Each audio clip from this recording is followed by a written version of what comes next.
Bonjour. C'est Christian. Ça va Camille? Ouais, et toi, tu vas bien? Ouais, super. Max? Oui, bonjour. Bonjour, enchanté. Christian, donc, bienvenue chez toi. Merci. Voilà. C'est ton premier jour, donc on va prendre un petit moment pour parler quelque chose de prioritaire dans ta vie. Ok? D'accord. Camille, tu as pu vérifier la partie administrative, identité, permis, aptitude médicale? Ouais, oui, tout est bon, il est opérationnel. Ok? Bon pour le service? Ok, super. Donc tu as pu prendre connaissance du livret là? Oui. Ouais, tu as vu un petit peu avec Camille, donc tu vois un petit peu les risques propres à notre activité? Oui, à peu près. D'accord, ok. Tu veux un café? Non, merci, c'est gentil, il vient de m'en proposer. Bon, d'accord.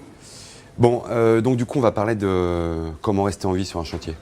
Ok. Ça te va comme priorité, ça? Oui. Hein? Ok. Bon, tu sais, l'important sur un chantier, c'est vraiment la sécurité, quoi. Puis l'objectif, c'est simple, rentrer chez soi en bonne santé. Voilà.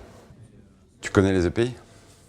Oui, le casque, les chaussures de sécurité, les vêtements couvrants aussi, ces choses-là. Ouais.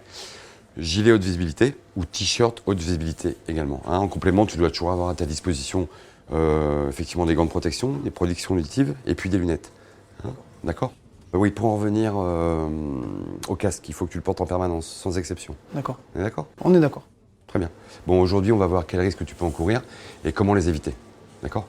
Bon, si tu as fini ton café, écoute, suis-moi. Hein? Tu peux me poser toutes les questions que tu veux. Dans le domaine de la sécurité, il n'y a aucune mauvaise question. Ça marche? Okay. À plus, Camille. Au revoir. Bon, on va y aller. On s'arrêtera juste sur la route au dépôt pour prendre nos EPI et pour s'équiper. On prend toujours ce véhicule?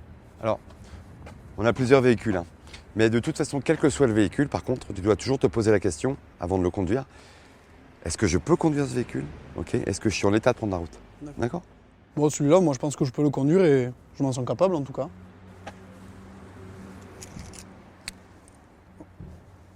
Allez. Merci.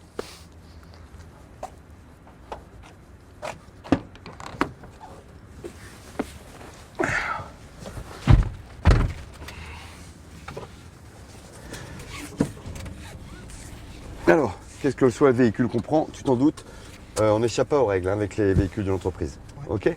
Donc, interdiction de téléphone au volant, pas d'alcool, pas de drogue, ni certains médicaments, bien sûr. Ok?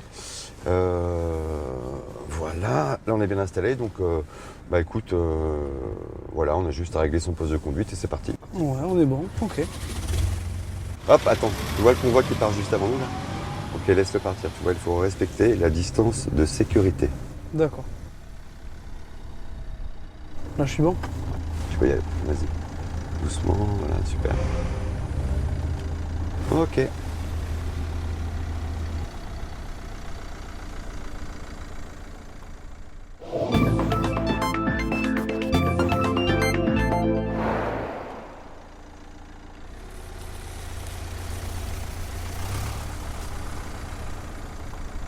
Ok, allez, descente.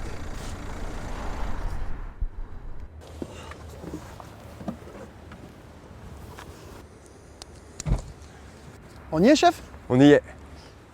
Tu vois le chauffeur qui descend? Ouais. Il fait très attention à son environnement immédiat. Il se garde bien, pas d'empiètement sur les bordures ou les trottoirs, hein, même si ce n'est pas le cas ici. Quand on descend, quand on monte dans un camion, il ne faut jamais sauter. Après 1 heure dans un camion, les muscles sont froids et rigides. En sautant, on risque de se faire très mal à la montée ou à la descente. D'accord, il faut respecter les 3 points d'appui. Exact.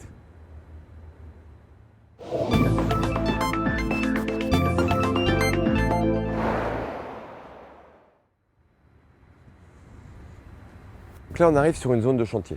D'accord. Au fait, bravo, hein. Tu as pensé à mettre ton casque, c'est super. Ouais, l'anticipation en matière de sécurité, c'est vraiment une force. Donc là, on a un déchargement et on va faire descendre l'engin. Ok? Tu vois où nous sommes positionnés? Ok, et c'est là qu'il faut être, dans cette zone. Pourquoi, à ton avis? Je dirais pour le risque de collision. Faut faire gaffe. Ouais, il y a de ça. Bon, attention, hein, lors des déplacements, personne dans la zone d'évolution des engins en manœuvre. Ce sont des zones de danger interdites. Le conducteur doit te voir, ok? Il s'arrête et tu dois attendre qu'il te fasse signe pour rentrer dans la zone de manœuvre. D'accord? Il y a aussi, c'est important, un risque de basculement des engins. Et là, Ouais, là, on fait pas le poids. ouais, c'est ça, on ne fait pas le poids. Pour éviter les risques de basculement des engins, on va essayer de choisir un terrain plat. Et surtout, après le déchargement, on sécurise toujours la zone. Ok ? Lors du cheminement, on regarde le conducteur. Il se déplace de façon à toujours visualiser sa zone d'évolution et il doit se faire guider par son équipier si besoin.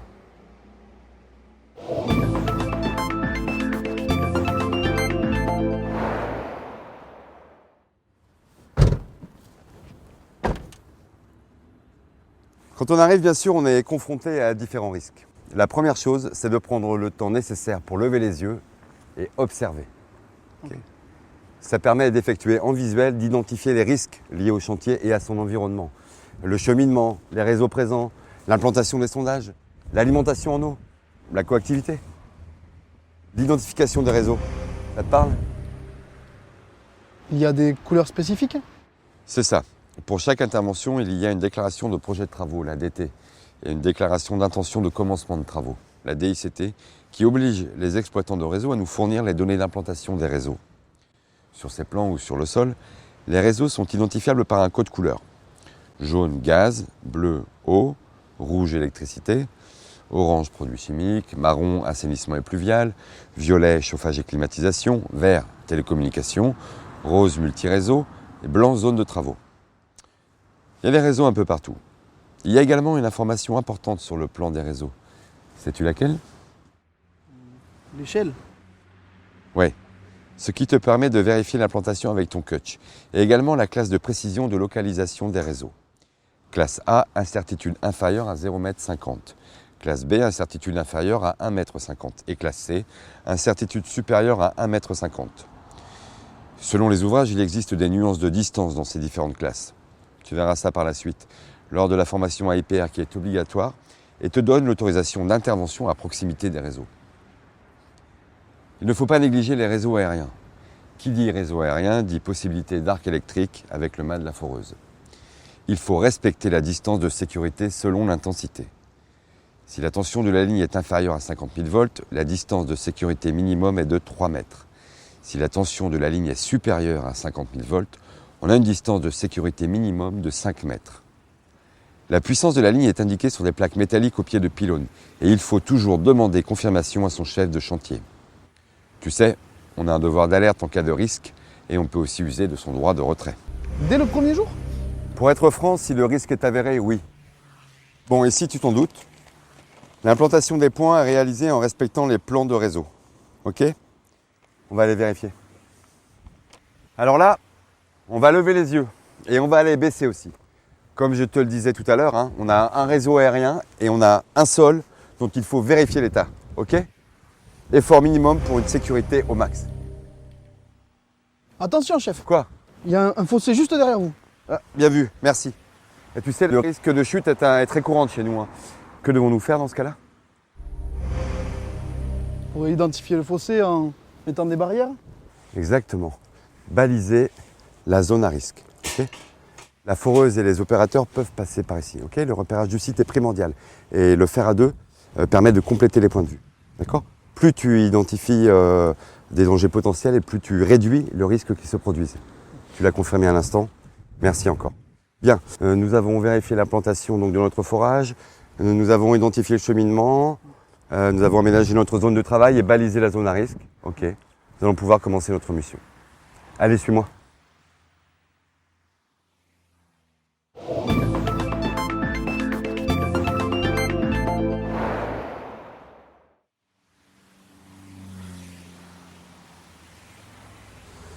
Ok, la foreuse est sur place, hein, tu vois.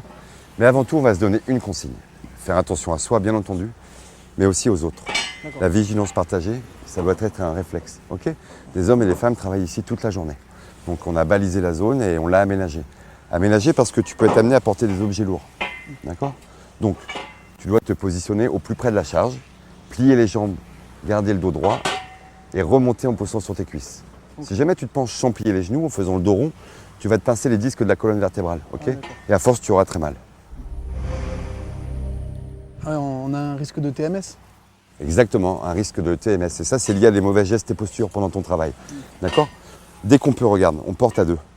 Et on utilise des tréteaux pour avoir une zone de travail ergonomique. D'accord ? Voilà, tu vois, là, c'est parfait. Bien. Tu vois cette machine? Oui. Ok. Alors, première chose, inspection visuelle de la foreuse. Ok, ça te permet d'identifier des anomalies, même légères. Par exemple, là, tu as les contrôles de niveau de carburant. Voilà, tu regardes en visuel. Ici, donc, des flexibles. Est-ce que j'ai une fuite ou pas? Voilà. Donc, vraiment en visuel, hein, tu regardes. Ça, c'est la première chose. Bon, de toute façon, cette machine, elle est neuve. Donc, a priori, sur celle-là, il n'y aura pas de problème, d'accord? Oui, c'est vrai que c'est une belle bécane. Hein. Ouais. Ça donne envie de s'en servir, hein. Eh ouais. Hop, hop, hop, pas touche. T'as ton CACES? Non. T'as ton AIPR? Ton autorisation de conduite? Alors, pas touche. Il y a trop de situations à risque sur les forages, ok? Bon, t'as un risque de happement, par exemple, tu vois. Beaucoup de réseaux présents, donc il y a un risque. Chute, glissade, des lombalgies aussi, tu vois, avec la manutention, tu peux avoir des risques de lombalgie, des chocs, des coupures, évidemment. Tu peux avoir un risque d'écrasement, de pincement, notamment au niveau des tréteaux, tu vois, quand ils sont trop bondés. Tu peux avoir un risque d'éclat, de projection si tu utilises une clé qui n'est pas adaptée. Voilà, beaucoup de choses. Tu peux avoir aussi un risque hydraulique, hein, si jamais tu as les flexibles qui cassent. Ok? Tu peux avoir un risque aussi si tu as les sols pollués, à cause du bruit. Enfin voilà, beaucoup de choses. Bon, dit comme ça fait beaucoup, ça peut faire peur, mais c'est quand même la réalité. Donc on va éviter en plus de prendre des risques inutiles, disons. Hein. Tu vois, moi par exemple, je n'ai pas mon brevet de pilote d'avion. Oui, et alors? Et ben alors je ne pilote pas d'avion. Et ouais, c'est aussi simple que ça. Ensuite, cette foreuse donc, doit répondre à des règles de conception, notamment un dispositif de protection de la zone de travail, qu'on appelle la cage. Ok?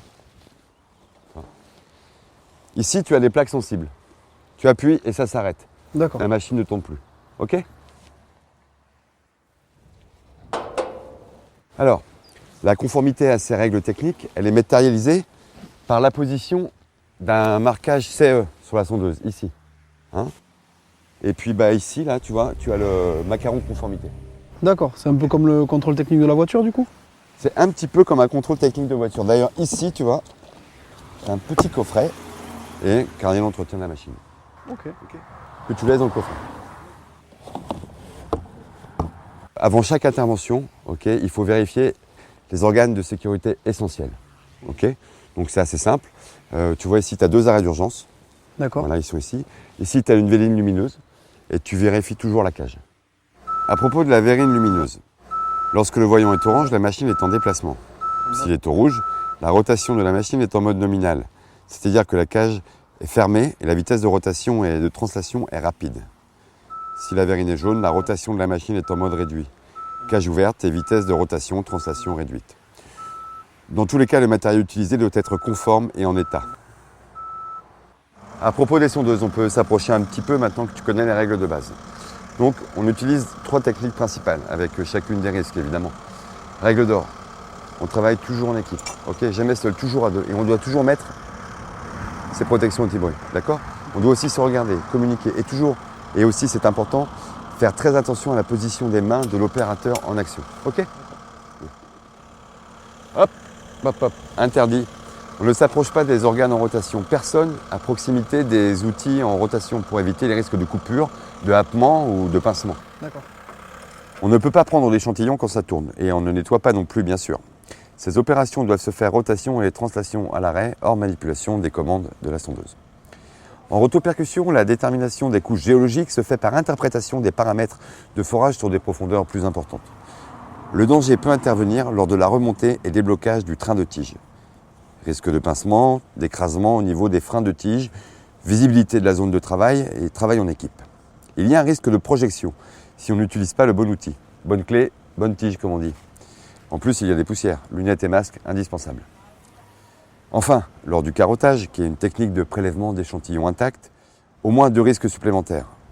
Le premier, c'est très lourd, donc on cède avec le treuil. Et le second, on fait attention où on met les mains. Pas à proximité des raccords. Et surtout pas à l'extrémité du carottier. Idem avec les embranchements des tubages.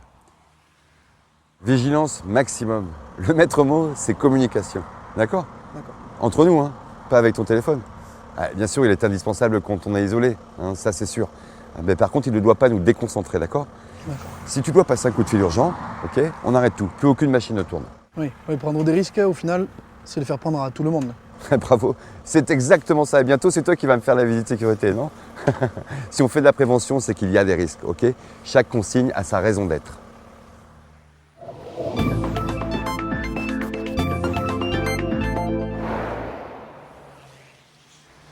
Ok, on a fait le tour de ce dont je voulais te parler. D'accord.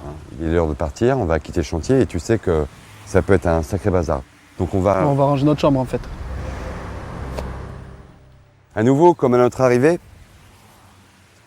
on ouvre les yeux, on prend un temps, on observe, on réfléchit et puis on agit. Ok? D'accord. Est-ce que je vais avoir un risque de pollution des sols? Première question. Est-ce que je vais avoir de la manutention? Donc attention, position, je laisse tes postures. Est-ce que j'ai un risque ou pas de surcharge des véhicules? D'accord? Est-ce que j'ai un risque de chute pour des tiers, par exemple? Et est-ce que, par exemple, aussi, c'est important, est-ce que l'arrimage est correct? D'accord. Est-ce qu'il y a autre chose, des questions, quelque chose qui te semble pas clair? Non, ça va, c'est vrai que ça fait beaucoup d'informations dès le début là pour une première journée, mais l'ensemble me paraît vraiment important. Donc je vais l'intégrer. D'accord.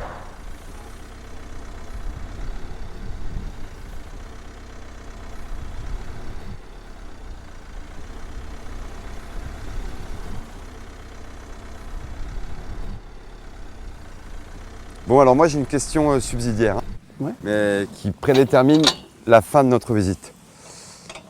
Est-ce que tu te sens capable de prendre la route? Pose-toi la question à chaque fois.